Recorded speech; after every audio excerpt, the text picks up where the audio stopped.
Hi everyone, welcome back to my channel. Today I'm going to be doing a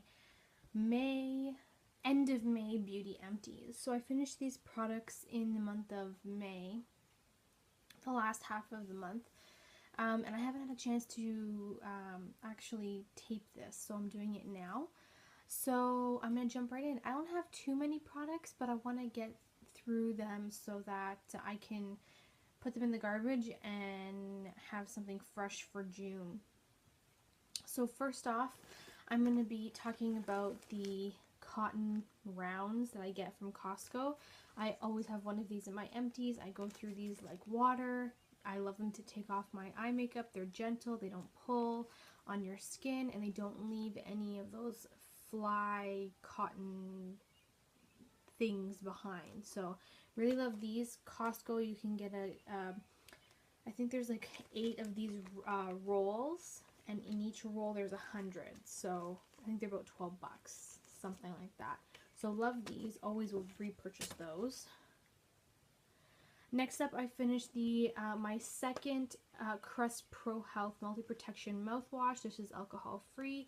I won't be repurchasing this again because in the ingredients, now where are they?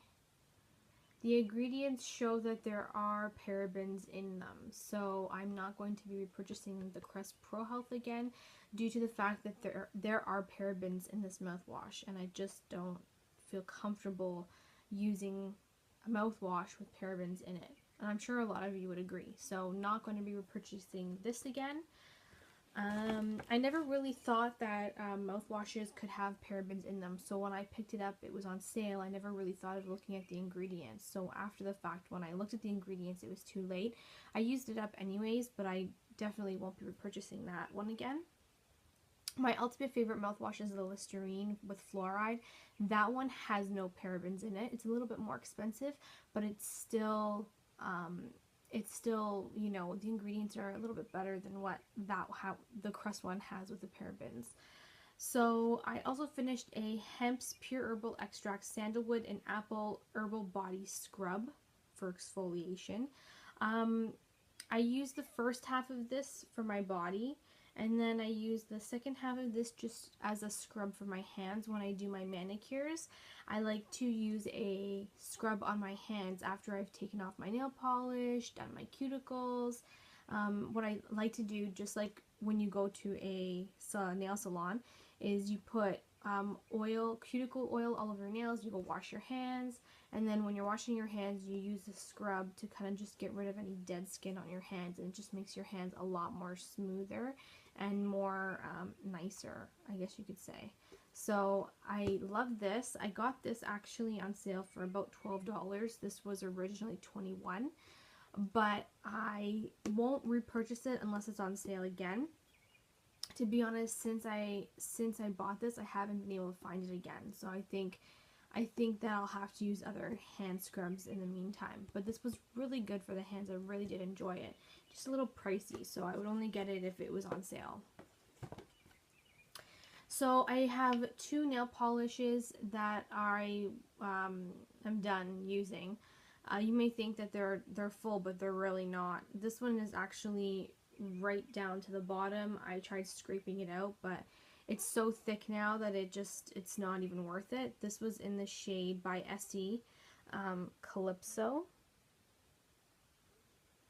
I don't know if you guys can see that. So yeah, I haven't been able to wear it since, so I have to get rid of it. And the last nail polish that I am throwing out is the Nicole by OPI. This one is all dried up as well, and this is called City Pretty Rose. So when you know when you get down to the very bottoms of your nail polishes, like right to the last, I would say, quarter, they start to like just get really goopy, and even though you've used the nail polish reviver, like adding some drops of nail polish remover to it to kind of thin it out, it doesn't still work anymore. So the last quarter, I'm gonna have to move on from this one as well. So getting rid of that one. I also finished up a Noix de Coco Eau de Toilette. This is a body mist, and this is in the scent coconut. It was so pretty. I don't know if there any more will come out. Yeah, it smelled like coconuts. That's basically all it was. And it was just kind of a body spray you would just spritz all over yourself and you'd smell really tropical. So I finished that. The little bit that's left in there is hard to get out because of the way the, what's it called? The little spritzer is, but it wasn't even an expensive product. I got it years and years ago. I don't even remember how much it was. It came in a little set, so I'm not worried about it. So I also finished a sample size of the Clarins Hydra Quench Cream Mask for Dehydrated Skin. This mask was pretty good. I have to say that my skin is very hydrated. And I honestly cannot believe... Is there any more left? No, there's not. I cleaned this out. So you would apply this after you clean your face. You put this on, let it soak up. How long does it say to leave it? 5 to 10 minutes. I kind of left mine for 15. Just because I always leave mine longer just because I know my skin would appreciate it more. And I'm telling you, you can tell how dehydrated your skin is because if the cream actually disintegrates and penetrates into your skin is left with no cream on your face or very little cream on your face, that you know that your skin was really dehydrated. So it just like your skin just soaked it all up. So I really did enjoy this. I'm actually tempted to go buy the full size, but I'm not 100% sure yet on if I will look into it, but I definitely will look into it when I do need that hydration, because I do find that my skin is either very, very oily, or it's very oily in my T-zone and I get breakouts, and then dry on my outer skirts. I get dry patches. It's really bad. But it really was a great product, and I really did enjoy the sample size. I definitely will consider purchasing a larger, the full size, once I go through some of my masks that I do have. I also finished a sample size of the Clinique Acne Solution Clinical Clearing Gel. So that's what it looks like. This stuff is very harsh on your skin. Like, you're not supposed to put it all over your skin. You're supposed to use it as a spot treatment where you have breakouts. So wherever I get my breakouts is normally in and around my chin area, because my breakouts are hormonal. I will dab this on overnight and it will just dry out the breakout, and it will create either the breakout to come to its surface or it will diminish the breakout slowly. It does dry your skin. So you have to really use a moisturizer at the same time. I know it's really confusing sometimes, but you don't want to get those dry patches on your skin where when you put on your foundation, it starts to look very cakey, or the foundation collects and clings to the dry patches. So you have to really be careful with this because it's very lethal and it will like dry out your skin. So make sure you use it sparingly on just your blemish. But it is a good product, I have to admit.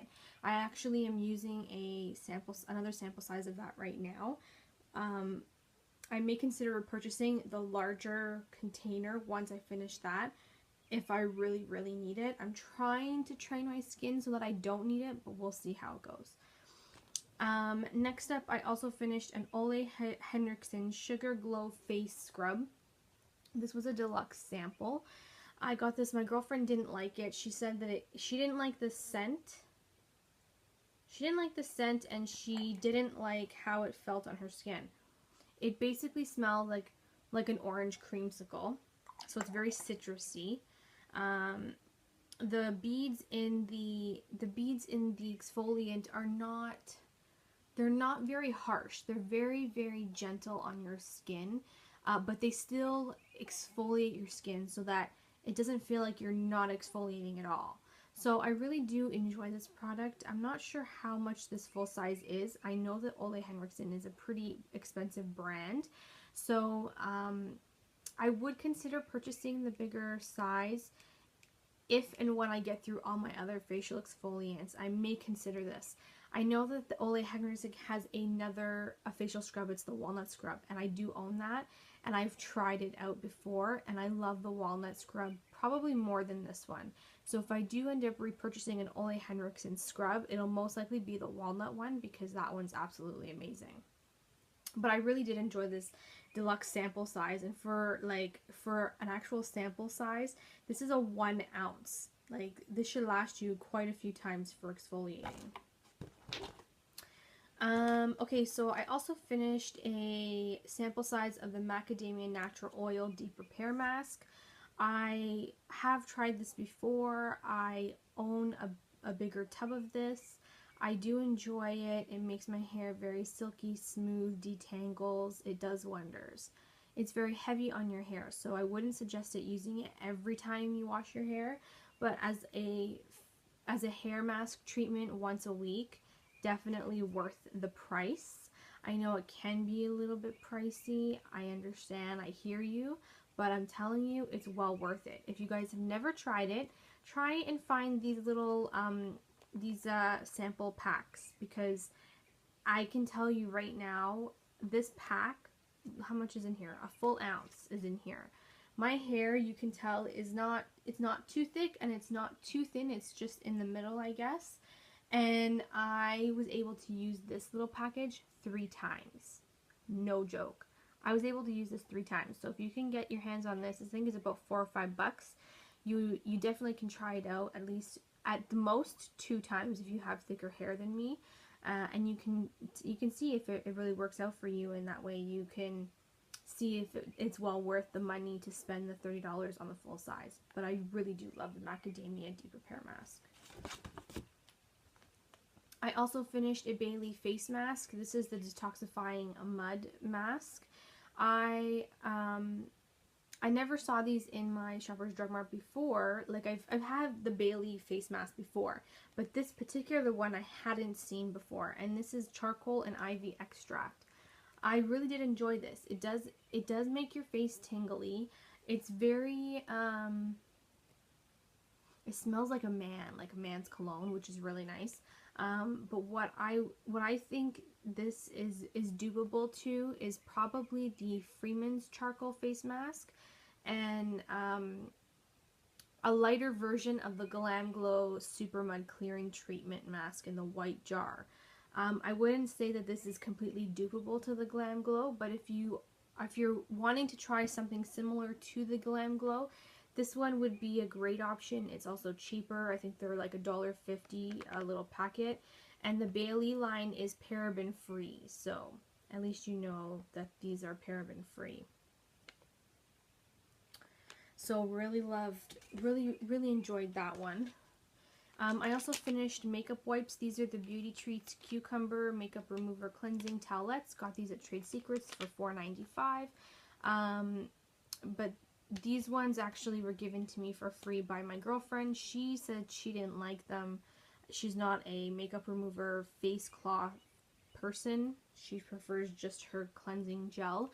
But I like to use these before I use my cleanser. So I really do enjoy these. I have backups of these. These are one of my favorite type of makeup remover wipes. They're very moisturizing. All you need is one towelette for your whole face. I wouldn't suggest using these around your eyes, so kind of avoid the eye area. And they don't sting, so you don't have to worry about them stinging. They don't sting in case you do use them on your eyes. They don't sting. But I wouldn't use them on the eyes. I would just use an eye makeup remover like I normally do. And then finally, I have 3 mascaras that I'm not impressed with at all. First one is the Rimmel Lash Accelerator. Everybody and their mother talks about this. I don't know why. I can't stand it. It's horrible.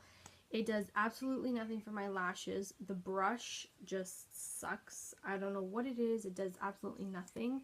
It doesn't lengthen. It doesn't volumize. It just looks like I'm putting coats of mascara, barely coats of mascara on my existing lashes, and it doesn't enhance them at all. And I know that Nicole Guerrero uses this in her routine when she applies mascara. I don't know how she does it because it's nasty.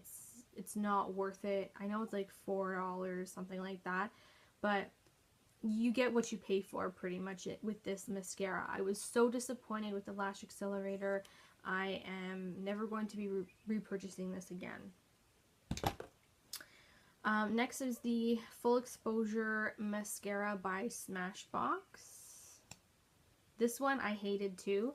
This is the sample size, and this is the size of the brush. Like, can you see how freaking big that is? Like, every time I use this brush, first of all, it wouldn't give me any volume. It wouldn't give me any length. Every time I had to use it, I had to use it like six to 8 times. And every time I used it, I would get mascara all over my lids, all over here, and it just destroyed my eye makeup look. I know there's a trick to getting it off your lids without destroying your eye makeup, and that's just waiting for it to dry, taking a Q-tip, and then just kind of wiping it off, because then it flakes off. But I just hate doing that every time I do an eye makeup look, and it's so frustrating. So Smashbox, I'm not impressed with this mascara.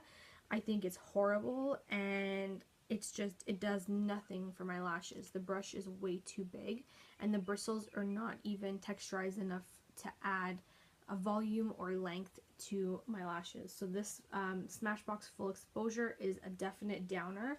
I would never purchase it in full size. Next up is the Makeup Forever Smoky Extravagant Mascara. This is part of the birthday gift you get from Sephora this year in 2014. I didn't like this one either. I don't understand what it is with my mascaras this past month in May. I just didn't have luck with them. So the wand is like a Christmas tree. See? Like a Christmas tree. And I don't think it did anything for my lashes. The way the bristles are set, if you can see that, they're all evened out, and there's no texture for the bristles, so your eyelashes really don't get coated very well. You have to do like 1,000,000,001 coats, or try to, and even that is really hard to do with this particular brush, because it gets fat at the bottom and it's skinny at the top.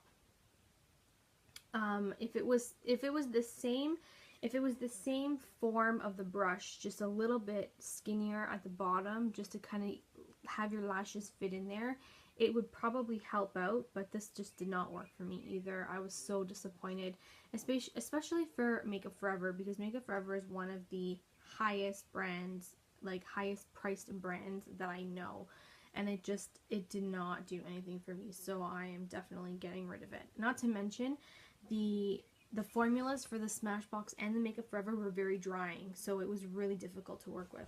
I like more of a wet mascara so that you can get the product on your lashes, and that way it builds up your lashes so they do look flared out and volumized. So definitely no go there. That was it, guys. I finished my empties. Those were my empties for the month of May. I was kind of a miss. It was kind of a miss for me when it came to mascaras this month, but you know what? You live and you learn. Now I know what I like and what I don't like. Currently, I'm using 2 mascaras right now. They are the Better Than Sex mascara by Too Faced and the Clinique mascara. I forgot what it's called, and I love them both. I really enjoy them both. So June is actually a better month for me for mascaras. Leave me comments down below if you have any questions on the products I showed you. I'd be happy to answer them for you, and until my my next video, I will see you guys next time. Don't forget to rate, comment, share, and subscribe. Bye, everybody.